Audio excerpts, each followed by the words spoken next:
আসসালামু আলাইকুম।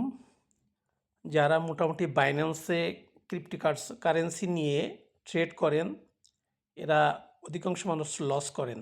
আজকে আপনাদের একটা নতুন স্ট্র্যাটেজি দেখাবো। অনেকে হয়তো জানেন বা অনেকে করেন। এই বাইন্যান্সের ভিতরে আপনার কিছু কিছু স্টক আছে, যেটা একটা লিমিটেডের ভিতরে। যেমন দেখেন, এই যে অ্যামাজন, এমএসটি কর্পোরেশন, এটা হলো গোল্ড, না এটা হলো সিলভার, সরি এটা হলো সিলভার, মানে রূপা যেটারে বলেন। তারপরে এই যে যেমন আছে, এটা হলো গোল্ড, তারপরে হলো টেসলা। এই জিনিসগুলো যদি আপনি ফলো করেন এবং এইগুলোতে যদি আপনি ট্রেড করেন, তাহলে কিন্তু আপনার লসের পরিমাণ কম হবে, কারণ এরা একটা নির্দিষ্ট এরিয়ার ভিতরে আপনার দৌড়াদৌড়ি করে এবং এটা সেফ। যারা আমেরিকার স্টক এক্সচেঞ্জে বা বিভিন্ন জায়গায় ইনভেস্ট করতে চাচ্ছেন বা পারতেছেন না, তাদের জন্য এটা। আমি আজকে একটা ছোট্ট একটা জিনিস দেখেন, আমার অ্যাকাউন্টে এখন আছে $73। আমি কিন্তু এটা $40 দিয়ে শুরু করছিলাম, প্রায় ডাবল হয়ে গেছে। জাস্ট ওয়ান টেস্ট, আমি একটু টেস্ট করতেছি কী অবস্থায়। আমি কিভাবে করি সেটা আপনাদের একটু দেখাই। দেখেন, আমি এই যে এমএসটি ইনকর্পোরেশন যেটা, এর রেঞ্জটা দেখেন। আপনি এর রেঞ্জ যদি দেখেন, ডে রেঞ্জটা দেখেন, তাহলে ডে রেঞ্জ দেখেন 140, সর্বোচ্চ 140 আর সর্বনিম্ন 120, এর ভিতরেই ও দৌড়াদৌড়ি করে। এবার যদি আমি একটু অন্যটা দেখাই, আমি দেখেন এইবার এই যে অ্যামাজনের যে শেয়ারটা, সেটা দেখেন 212 থেকে 196-র ভিতরে এর রেঞ্জ আছে। আমি যেগুলোই করি, আমি কিন্তু শুধুমাত্র সেগুলো আপনাদের দেখাচ্ছি। এরপরে আসেন, আমি করি টেসলাটা করি আমি অ্যামাজন, এই দুটো করি। টেসলা শেয়ারের অবস্থা দেখেন কি আছে, 450 থেকে 386 পর্যন্ত, এই রেঞ্জের ভিতরে এরা দৌড়াদৌড়ি করে। তাহলে আমি যখন এইটা ট্রেড করতেছি এবং আসলে আমি প্রফিটে আছি কিনা আমি আপনাদের একটু দেখাই। এই মুহূর্তে আমার অ্যামাজনের একটা ট্রেড চলতেছে, আমি একটু আপনাদের দেখাই, আমার হিস্ট্রিটা আপনাদের দেখাই। এই যে পজিশন হিস্ট্রিটাই আমি যখন যাই, তখন আমি আপনাদের দেখাই। দেখেন এইখানে আমি আর একটু রেঞ্জটা একটু বাড়াই দিই।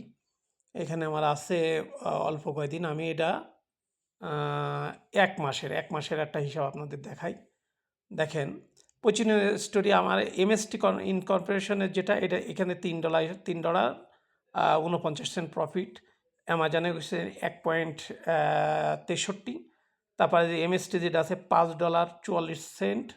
তারপরে আছে এমএসটি এই যে $3.69। তারপরে আমি বেশি এমএসটি দিয়ে ধরছি $4.87। তারপরে টেসলা, এই যে টেসলা আপনারা সবাই জানেন 2 পয়েন্ট 24। টেসলা আর একটা আছে 1.29। টেসলা আর একটা আছে 2.02। তারপরে এই যে গোল্ড, এটা হলো সিলভারে একটা লস ছিল আমার 2.44, এটা সিলভারে নিয়েছিলাম। তারপরে দেখেন, এটা অন্যটাই নিয়েছিলাম। এটা আমি দেখেন এটাই নিয়েছিলাম 44 সেন্ট। তারপরে এই যে টেসলায় আবার নিছি আমি 93 সেন্ট। আবার টেসলায় নিছি 2.41 সেন্ট। তারপরে আবার টেসলা আছে, দেখেন এই যে টেসলা আছে 3.57। তারপরে আবার টেসলা আছে 3.21। তারপর টেসলায় আবার আমার লস ছিল। এটা হলো 1 মাসের হিসাব আপনার দেখলাম। এই 1 মাসের ভিতরে দুটো আমার লস হয়েছে, বাকিটা আমার প্রফিট হয়েছে। তার মানে আপনার প্রায় $40 কাছাকাছি দিয়ে শুরু করছিলাম আমি, আর এই মুহূর্তে আমার এখানে আছে $73, মানে ডাবল হয়ে গেছে। তার মানে এইটা সেফ জোন বলতে পারেন আপনারা। আপনি ফিউচারে এসে শুধুমাত্র স্টক যেগুলো আছে, বিশেষ করে আমি যেগুলো করি, আমি আপনাদের বলি অ্যামাজন, এমএসটি কর্পোরেশন, তারপরে সিলভার, তারপরে গোল্ড, তারপরে টেসলা, এই কয়টা নিয়েই আমি। আর এটা যে পিএএক্স, এটাও কিন্তু আপনার গোল্ডের। এইগুলো আপনার, এর বাইরে কোনো ক্রিপ্টোকারেন্সিতে যাওয়ার দরকার নেই। ক্রিপ্টোকারেন্সি গেলে হারায় যাবেন। এখানে আপনি নির্দিষ্ট একটা রেঞ্জ পাবেন, সেই রেঞ্জের ভিতরে আপনি কিন্তু করতে পারেন, ভালোভাবে করতে পারেন, এবং আপনি অল্প ডলার দিয়েই এই জিনিসটা আপনারা ট্রাই করতে পারেন। ধন্যবাদ সবাইকে। পরবর্তী ভিডিও নিয়ে পরে আসবো। সবাই ভালো থাকবেন।